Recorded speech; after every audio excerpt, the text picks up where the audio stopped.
যুবক ভাই নিজের ক্ষতি করেন না, নওজোয়ান ভাই নিজের ক্ষতি করেন। আল্লাহর ওয়াস্তে ভাইয়া, চরিত্রহীনতার এই জিন্দেগি সুখ দেয় না। কোনো পাপী সুখে নাই, কোনো হারামখোর, কোনো মদখোর, কোনো গাঁজাখোর, ফুট্টাখোর, বাবাখোর, ডাইলখোর, ইয়াবাখোর, একটা নাফরমান সুখে নাই, সুখে নাই।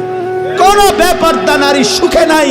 আমি চ্যালেঞ্জ করলাম, কোন হারামখোর, সুদখোর, গাঁজাখোর একটাও সুখে নাই, একটাও সুখে নাই, একটাও সুখে নাই। কোন নাফরমান সুখে থাকে না বন্ধু।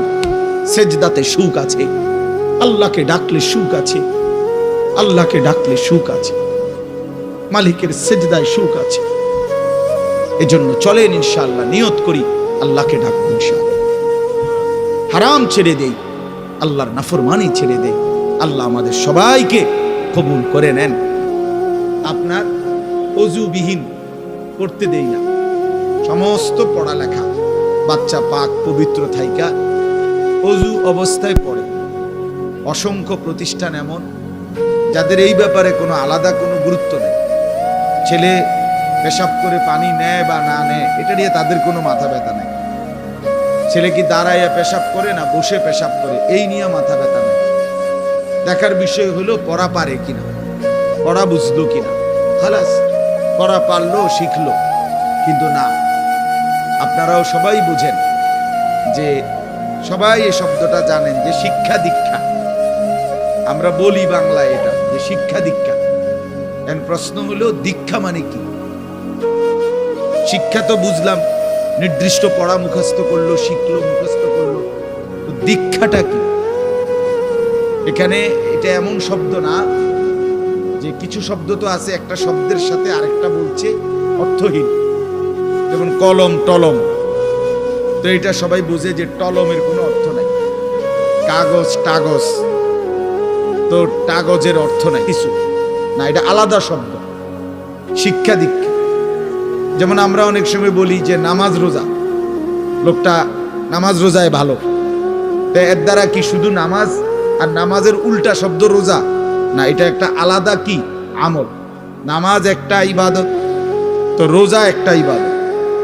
তো শিক্ষা এটা একটা বিষয়, দীক্ষা এটা একটা বিষয়। শিক্ষা তো তালিম, দীক্ষা এটা তরবিয়ত, আখলাক। আখলাক অর্থাৎ শব্দ মুখস্থ করা এটা যেমন জরুরি, জিন্দেগি গঠন করা এটাও সমান জরুরি, বরং তার চাইতে বেশি জরুরি। এজন্য আমাদের ফেনীর একজন বড় বুজুর্গ আলেম আছেন, ফেনী জামিয়া রশিদিয়া মাদ্রাসার হযরত মাওলানা মুফতি শহীদুল্লাহ দামাত বারাকাতুহুল আলী, বাংলাদেশের অনেক বড় একজন বুজুর্গ আলেম। হযরতের মাদ্রাসা ফেনীতে, সেই মাদ্রাসা একটা মাদ্রাসায়, কওমি মাদ্রাসা, সেখানে প্রায় 6 থেকে 7 হাজার ছাত্র পড়ালেখা করে।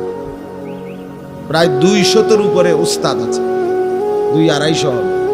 তো এই জন্য বললাম যে হযরত সবসময় বলে যে পড়া মেধা অনুপাতে কম বেশি হইতে পারে, আখলাক বরাবর হইতে হবে। আখলাক, ছাত্র মেধাগত যোগ্যতার কারণে কেউ রুল নাম্বার 1, কেউ রুল নাম্বার 10, কিন্তু আদব আখলাক বরাবর বরাবর হওয়া চাই। আমরা এটা খুব খেয়াল করি না। আজকে সবাই মনে করে বাচ্চার পড়ালেখা হচ্ছে, ঠিক আছে, পড়তেছে, যাইতেছে, আসতেছে, ছেলেটা পড়তেছে, রেজাল্ট আসছে, কিন্তু আখলাক কোথায়? যে ছেলেটা কখনোই প্রস্রাব করে টয়লেট পেপার ব্যবহার করে না, দাঁড়িয়ে বসে প্রস্রাব করার ক্ষেত্রে কোনো পার্থক্য করে না, তো তার আখলাক, তার জীবন গঠন হলো শব্দ না মুখস্থ হইল, শব্দ না মুখস্থ হইল। যে ছেলেটা তার মোবাইলের মধ্যে রাত দিন নাচ গান ছবি জিনা ব্যভিচারের দৃশ্য অথবা শুধু শুধু অনর্থক মোবাইলটা টিপলো, তো পড়া তো মুখস্থ করলো, কিন্তু আখলাক কই হইল? আখলাক কই হইল? 3 বছরের বাচ্চার হাতে মোবাইল দিয়ে দিছে, 2 বছরের বাচ্চার হাতে অভিভাবক মোবাইল দিয়ে দিছে। মানে খামখেয়ালির এক জিন্দেগি। এক সন্তান গঠন কিভাবে করতে হয় মুসলমান তাও জানে, তাও জানে না। বাচ্চাকে টেলিভিশনের হাতে তুলে দিছে, টেলিভিশন দেখে দেখে শেখো। বাচ্চাতে সমবয়সীদের হাতে তুলে দিছে যে সমবয়সী বন্ধুদের সাথে আড্ডা দিতে দিতে যা শেখো শেখো। এটা কখনোই কি না, নিয়ম না। রাসূলুল্লাহ সাল্লাল্লাহু আলাইহি ওয়াসাল্লাম বলছেন, কুল্লু মাউলুদিন ইউলাদু আলাল ফিতরা, প্রত্যেকটি মানব সন্তান আল্লাহকে মানার শতভাগ যোগ্যতা নিয়ে পৃথিবীতে ভূমিষ্ঠ। কোরআন শরীফে আল্লাহ তাআলা বলছেন, ফিতরাতাল্লাহিল্লাতী ফাতারান নাসা আলাইহা, কোরআনের আয়াত। আল্লাহ তাআলা বলেন, দিন মানার পুরা যোগ্যতা দিয়েই আমি আল্লাহ মানুষকে সৃষ্টি করেছি। আল্লাহ তাআলা এমন একটি হুকুম করে নাই, এমন একটা বিষয় নিষেধ করে নাই যা পালন করার যোগ্যতা কিংবা বর্জন করার যোগ্যতা আল্লাহর বান্দার শরীরের মধ্যে নাই, এমন কোনো বিধান নেই। আমার মধ্যে রুকু করার যোগ্যতাই নাই, অথচ আমারে রুকু করতে বলছে, অথচ আমার কোমর বাঁকা হয় না, বিষয়টা এমন না। আমি সেজদাই দিতে পারি না, আমার হাঁটুও বাঁকা হয় না, কনুইও বাঁকা হয় না, কোমরও বাঁকা হয় না, অথচ আল্লাহ আমারে বললেন সেজদা দিতে। বিষয়টা কি এমন? কথা বুঝছেননি আমার কথা?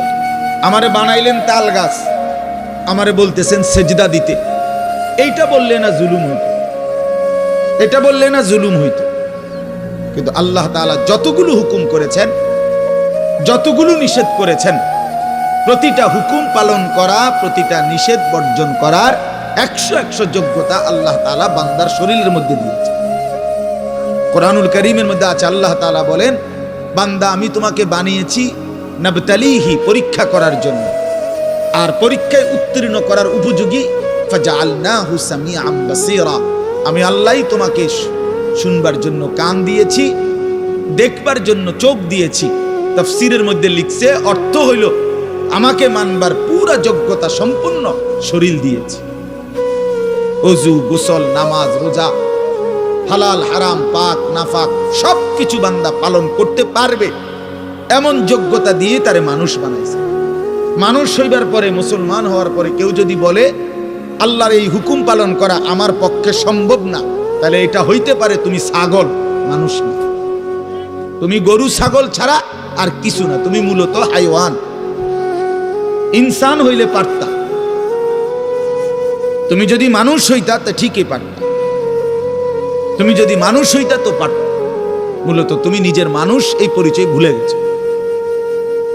তো এই জন্য বাপ আল্লাহর নবী সাল্লাল্লাহু আলাইহি সাল্লাম বলেন, ফাআবাওয়াহু ইউহাব্বিদানিহি আও ইউনাসসিরানিহি আও ইউমাজ্জিসানিহি, মা বাপ সন্তানকে ইহুদি বানিয়ে দেয়, অথবা খ্রিস্টান বানিয়ে দেয়, অথবা অগ্নি পূজক বানিয়ে দেয়। সরাসরি হাদিস, বাবা মা নষ্ট করে দেয় সন্তান। রাসূলুল্লাহ সাল্লাল্লাহু আলাইহি সাল্লাম বলছে, বাবা মা 3 বছরের বাচ্চাটা ছোট্টবেলা থেকেই ঘরে টেলিভিশন দেখে, রঙিন সিনেমা দেখে, নাটক সিনেমা দেখে, তারে এটা শিখাইবার ক্ষেত্রে কে ব্যবস্থা করে দিল? তার মা বাপ। এ তো 3 বছরের বাচ্চা বাজার থেকে কিনে আনে নাই, টেলিভিশনে এত বড় এটা তো বাচ্চাটা আনে নাই, এটা তো তার অভিভাবক আছে। এই 3 বছরের বাচ্চাটারে কার্টুন দেখার জন্য, গেমস খেলার জন্য এত বড় মোবাইলটা, এটা তো তার বাবাই দিছে, অথবা তার মা, তার দুলা ভাই, তার বড় ভাই, তার চাচা, এমন কেউ একজন তার হাতে তুলে দিছে। এজন্য আমি সবসময় বলি, যেই মা বাপ অভিভাবক সন্তানের, অপ্রাপ্ত বয়স্ক সন্তানের হাতে এই বড় মোবাইলগুলো তুলে দেয়, এই মা বাবার চাইতে বড় জালেম আর কেউ নেই। ওরা নিজ হাতে সন্তানকে গলা টিপে হত্যা করে ফেলে, ধ্বংস করে দিল, বরবাদ করে দিল, বরবাদ করে দিস। অসংখ্য অভিভাবক আমাদেরকেও তো বলে, বাচ্চা হুজুর খায় না, ঘুমায় না, বাচ্চা মোবাইল না দেখতে না দিলে খায়ও না, ঘুমায়ও না, কান্দে, শুধু কান্দে কান্দে। তার এই বদ অভ্যাস কে বানায়? আর দ্বিতীয় কথা হলো, কান্দলে কি হয়েছে? কোনো বাচ্চা যদি কান্দে, তো কান্দলে কি মরে যায় মানুষ? তো হেতে কান্দুক, কান্দলে কি হয়েছে? কানতে কানতে সে একসময় থেমে যাবে।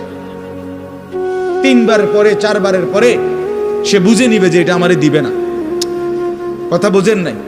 কাঁদতে কাঁদতে নইলে 3 বার কাঁদলো, 4 বার কাঁদলো, 10 বার কাঁদলো, একটা পর্যায়ে সে বুঝবে যে এটা আর আমারে দিবে না, এটা আমারে দিবে না।